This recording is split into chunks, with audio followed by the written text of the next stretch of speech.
Good morning, everyone. I'm back. Let me show you where I'm at. My plan for yesterday was to finish the hood. That didn't happen. And the reason why is because my plans changed.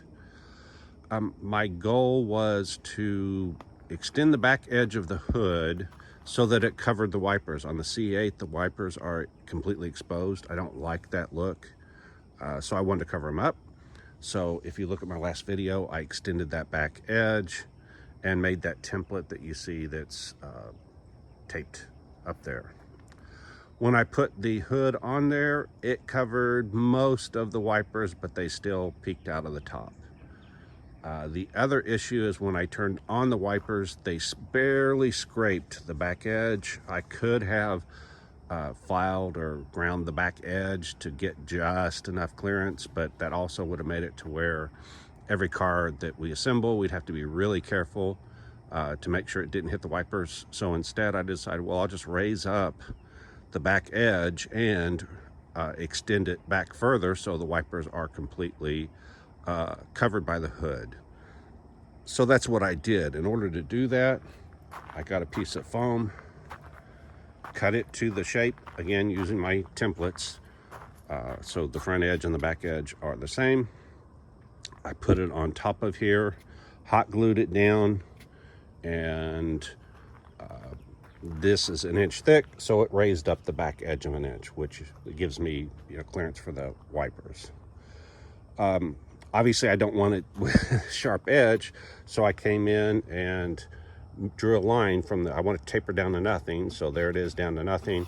And then I left myself 1 inch here to custom do this back curve. If I tried to cut it right to the edge, if I slipped, it would mess it up. So once I did that, I came in here and took a paint stick and made marks all the way across. The reason why is I used my multi-tool and I cut this, trying to follow this edge right here all the way through here, and then from this side I would cut with my multi-tool. Each time I hit that inch mark, that piece would go away, so it allowed me to take the multi-tool and just go across the surface. That's what I did over here. Oh, and to get those two the same, I stuck them on top of each other and sanded each edge, so those two pieces of foam were identical side to side. So then, once I did that, I put a piece, I hot glued it here, put a piece of fiberglass cloth on and soaked it with resin. That's 0.8 of an inch thick, which wasn't enough to obviously be solid, but it was enough to give me a shape.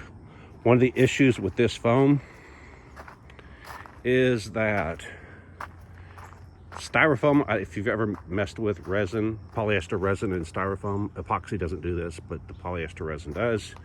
It eats styrofoam instantly. As soon as you put the resin on the styrofoam, it just vanishes. This, the other foam that I use, this stuff right here, this is impervious to the polyester, but it has this film on top, foil on one side, and this paper. You have to take that off. I didn't want to mess with that. This foam's in between the two. When you put the polyester resin on it, it attacks the surface, but it does not eat it up instantly. So I knew that if I get the shape there and I put that thin layer of fiberglass cloth, that the fiberglass cloth would harden enough or solidify enough that it wouldn't significantly change the shape. So that's what I did. Then once I did that, I put a layer of fiberglass mat on top. Ideally it's about 40 thousandths, so that's 50 thousandths. Still not quite thick enough, but that's good enough for what I was doing, that it would hold the shape. I then put my fiberglass reinforced body filler on top of that, just a thin layer to even everything out, because it wasn't exactly flat and level. Although I did use the peel ply and the squeegee to get it to where it was pretty close to flat and level, but not perfect. Once I did that, then I put Tried some different body filler. It's some putty coat is the name of it. Hoping it was the same as my Pro Glaze. It claims to be a spot putty. I thinned it with some resin, fiberglass resin, to make it more liquidy. It did okay, but not anywhere near as good as the Pro Glaze. So then after I did that, sanded it a bit, I put the Pro Glaze on top. Now this surface, when I worked it, it is not flat like that edge right there. It has a little bit of a curve. So I had this piece laying around that was a template for something. I didn't mark it. I should have marked these. Moved it back and forth until I found out where the curve was, and then made sure that this curve matched all the way across there. That's going to take care of both sides. Now the middle, where this, I guess call it a hood scoop or whatever, hood hump, it needed to be raised up also. If I just left it, it would fade off into nothing in the middle. I don't think I want that. So what I did was I took my template piece that I cut off the back. If you look at my last video, I knew this would come in handy, and sure enough it did. I put it on top of here, and so that's the same curve as the back edge of that middle piece, but it's a little higher. Then I used silver tape to fill in the gap, aluminum tape. And so, sorry, there's a mosquito around here. And then I basically made that contour. When I got done with that, it's too high. If you look at it from the side, that just doesn't look right. So what I'm going to do is I'm going to go ahead and make this piece. I put that aluminum tape there so it wouldn't stick. So I'm going to go ahead and make that piece. Once I do that, it's going to be a cap, so I can remove it where this aluminum tape is. Then I can take this back edge and move it up or down and get it to where I want. I think I want it about an inch lower. So that's what I'm going to do, is experiment with that. But in order to experiment with that, I need both sides to be done. So what I'm going to do here is I made my marks across here using my paint stick. I'm going to use my multi-tool, cut each of these down, and then follow this line from this tapering to nothing to, I left about an inch here because that allows me to custom contour this back edge. If I tried to do it with the multi-tool and I slipped, I mean, the multi-tool just eats through this like it's nothing. So all it would take is a slip, and then I'd have to fix the back edge. So rather than do that, I left an inch all the way down here when I did the other side, and then I used my sander and sanding blocks and all that to get it to have that taper that it has over there. So I'm going to do that all the way up until here. Once I do that, I'm going to go ahead and finish this side as much as I did that side. So that side will be finished, this side will be finished, and matching that side using my templates. I will put the cap on top of there, and then once I do that, I will play with the cap and decide what looks right as far as the taper. I may want to extend it down further.